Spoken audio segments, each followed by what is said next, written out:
this fund, wale ambaye walikuwa hawatutakii mema, walikuwa wanasema hii mahasla wakipewa hii pesa watapotea nayo, lakini hawa mahasla ni watu ya ajabu, wanaendelea kulipa, tunawapongeza because hawa ni watu waangwana, ni waaminifu.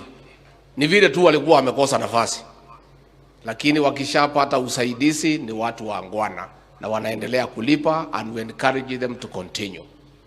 Ningetaka kuchukua nafasi hii kuuliza viongozi wetu katika kaunti zetu zote across Kenya, hata hapa jijini Nairobi, hawa mahasla ni watu ya maana sana, na wapewe nafasi wajitafutie na watafutie watoto wao. Hao mahasla wakiingia kwa street hawana maneno na mtu yeyote, wanauza mali yao, wanaenda nyumbani. Na mimi naomba viongozi wale ambaye tumechaguliwa tuwapende hao mahasla vile tuliwapenda wakitupigia kura. The sight of these hustlers should not irritate anybody.